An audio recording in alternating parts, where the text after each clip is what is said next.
Hey, welcome back to the channel. It's awesome that you're tuning in. In today's video we are going to take a close look at the Steam Deck Minis, I love to call them. They are called the A6, but also in today's video we're going to take a close look at the A6 Plus. So what are the differences between them, and is this actually a good budget device? There are many different ways to play now, and that makes this a very difficult video to make.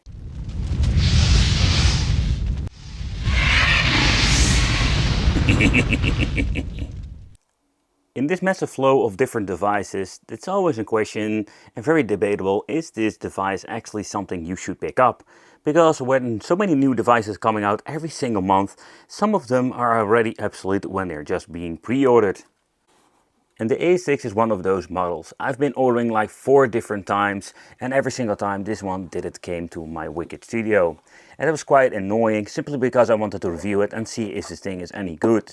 So my first impression when it finally came after like a month and trying to get this pre-order in, so I was quite surprised of the overall quality of the device. Sometimes you find these brands out there that are making no sense whatsoever of the name, the model and all, but this thing was quite surprisingly good. After a very short time period, they also released the A6 Plus. This is one of those other problems I have noticed when it comes to Chinese products. They are releasing them so rapidly that even if you're going to be buying one, it's highly possible when you're getting your handheld in, it's going to be having the problem that the new version already has been pre-ordered or ready for pre-ordering or has been released already. And this is one of those cases where they quickly released a new version with more power and more capabilities. But where they also comes with more capabilities, it also comes with a more heftier price tag. I also wanted to have 2 different models. It's so much more easier to showcase here in the video. So this is the older model over here, so let's power it on. And the first notable difference is that the older model will have a completely different software. Yep, they also implemented Android on the new model over here. That does power up. I was thinking that it was empty. That happens before making the video. And you can just see from the main menu that it showcases that this is the Plus version. It takes quite a long time to actually boot up the Plus version, but that's not like one of those big issues. So first of all, when you're looking at side by side, you can just actually see that they will have a completely different interface. So the old version came with this very basic interface, but I must say that I didn't really hate it or some kind. This was a very nice overall interface, and you can just click into the certain platform. It has like a tiny picture if they implemented that, and that's it. You can just boot up your game and just play like that. And this is, of course, the all famous, let's say, Emulation bottle series situation, where we have this very nice interface. And of course, this looks so much better. If you're going to be getting into the game, you can add all of your files if you want to, having a screenshot, scrape it if you want to. Then it implemented in this part, but still, I just wanted to showcase that actually when it comes to the firmware, it's kind of cool. And if you want to switch to, let's say, the Android part, you can remove the SD card or SD cards. In this case, you will boot up into the Android like your phone and you can use it, and also comes with a touchscreen. So one thing I noticed, and I don't know if this is going to be an overall problem, is that when you're looking at the device itself, somehow this thing is already empty. It's kind of annoying, to be honest, because I did notice that this is not normal, and I've powered it on like it should be, but somehow it didn't power 100%. So it's basically like just pulling power from my, let's say, freaking battery, and that is an issue, because if you're going to leave it in your case for quite a long time, it's highly possible it will kill your battery in the end. But let's chit chat about the light up feature. They both utilize this option, and I think it's pretty cool. So having the LEDs around the joystick and over here, it will give like an extra cool feeling to it. However, when you're looking at, let's say, the quality, let's do a quick comparison over there. So I don't have the idea that they let's say, change anything out over here. So where the layout is exactly the same like the older model. Where we do find some minor differences over here. So one of the changes they implemented is that we're having over here 2 SD cards now. I think it's pretty cool because you get one for the firmware, the other one for your storage capacity. Personally, I love this configuration, and so much easier if you want to swap different firmwares. However, what's kind of weird, like we do have an OTG port, but it doesn't do anything. But it's cool that we do have an HDMI that they implemented in this, and it works perfectly. So there's kind of a cool feature that you can just add yourself this thing to a television, add some Bluetooth controllers, or let's say you can use a control through the OTG port and converters and so, but you can just actually do all kinds of cool things with this. And it's absolutely an extra. So the quality wise, this thing maybe has some minor improvements over the PCB itself, but when it comes to the controls and everything else, it's almost identical to each other in my opinion. Okay, so the positive side is when new models come out, the older ones get sometimes cheaper.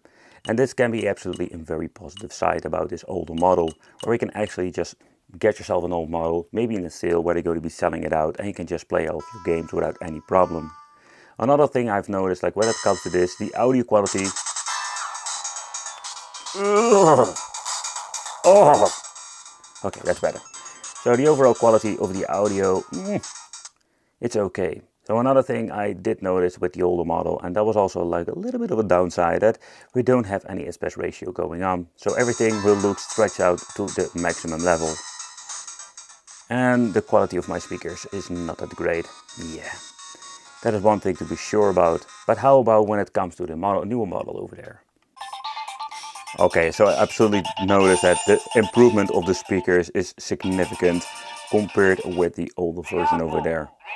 And of course the aspect ratio has been implemented with this software, so we can just play these games like it should be, and not like the craziness that we have seen before.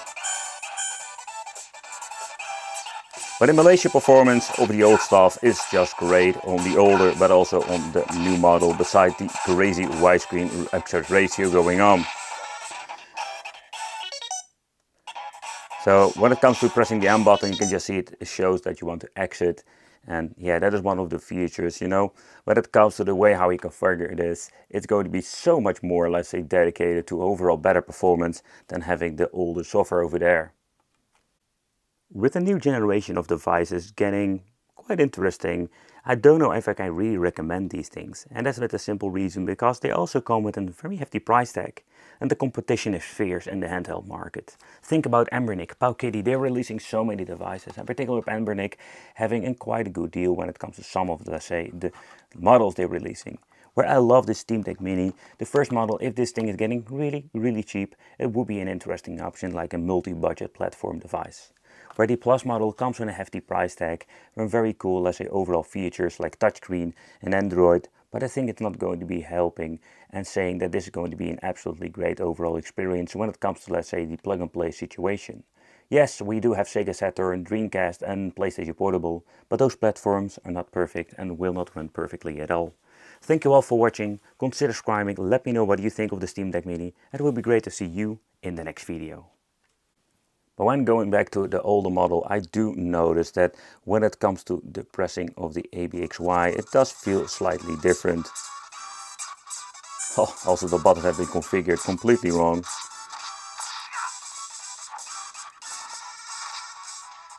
And the audio doesn't go that loud like the new version, where the overall emulation performance is nice and good enough to actually enjoy myself. But when you're looking at both of the devices, the screen of the older one is absolutely not bad itself. Whoa.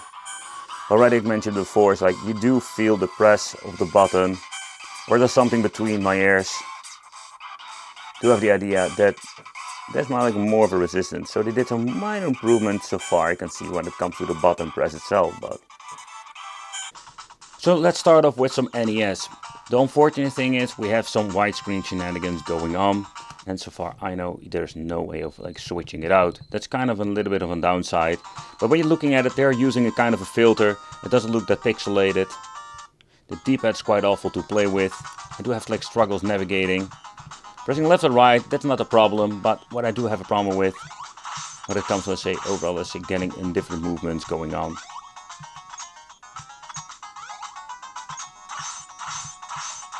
But all the sound effects are here. Everything seems to be looking just great. The D-pad and the analog stick are both configured to this, so that seems to be working just fine. Okay, moving to the Super NES. So far, so good. Also here, I do have the idea that I have implemented this filter. So the audio quality of this thing is quite good. The weird thing is that the audio speakers are on the back of the device, and still the overall experience is quite good. And overall great emulation performance, absolutely awesome. So again, let's try the D-pad. And such a weird D-pad. Absolutely very strange D-pad. But out of the box, this works quite well. So moving on to some N64, this is absolutely like a mixed performance. Trying out like one of those line titles, but you can see glitching, you can just hear that it struggles. And that's what's going to be with the N64 part. It's not going to be an overall great experience. Where some of the games are playable.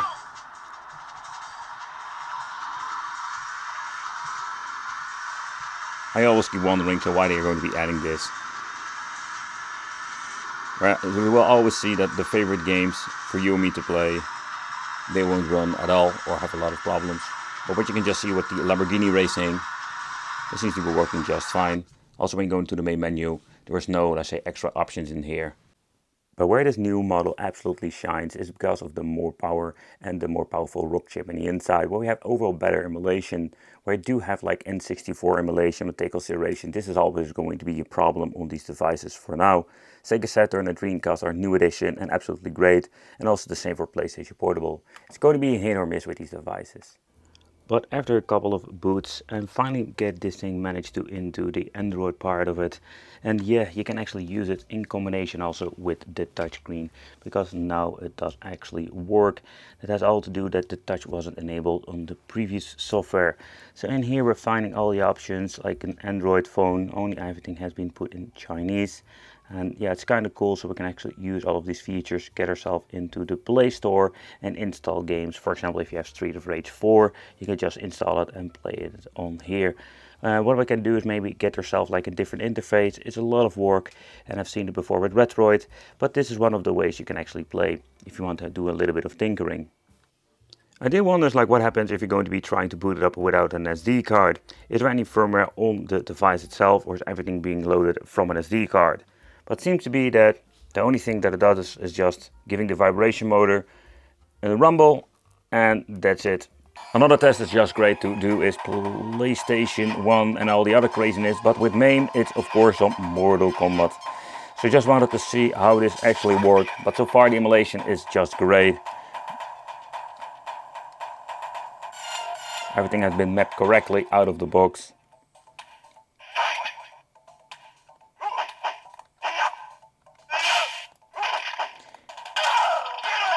One of the best features of this device is absolutely its audio quality. Okay, so N64, there we're having the situation I've mentioned before. It's going to be a hit or miss.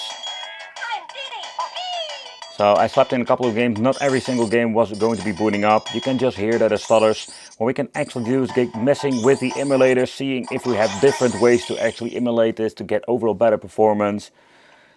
But it's going to be a hit or miss when it comes to the N64.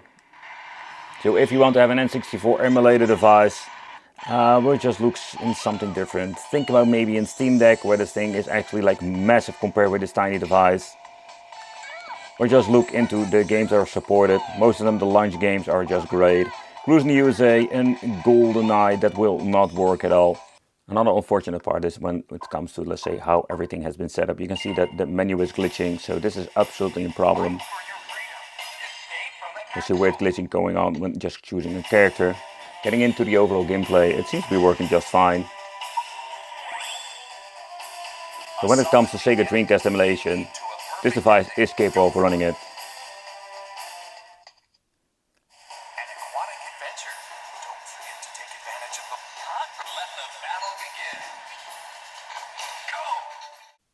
With the new generation of devices getting quite interesting, I don't know if I can really recommend these things. And that's with a simple reason, because they also come with a very hefty price tag. And the competition is fierce in the handheld market. Think about Embernic, Powkiddy, they're releasing so many devices. And particularly with Embernic having a quite a good deal when it comes to some of, let's say, the models they're releasing. Where I love this Steam Deck Mini, the first model, if this thing is getting really cheap, it would be an interesting option like a multi-budget platform device. Where the Plus model comes with a hefty price tag and very cool, let's say, overall features like touchscreen and Android, but I think it's not going to be helping and saying that this is going to be an absolutely great overall experience when it comes to, let's say, the plug-and-play situation. Yes, we do have Sega Saturn, Dreamcast and PlayStation Portable, but those platforms are not perfect and will not run perfectly at all. Thank you all for watching. Consider subscribing. Let me know what you think of the Steam Deck Mini. It would be great to see you in the next video.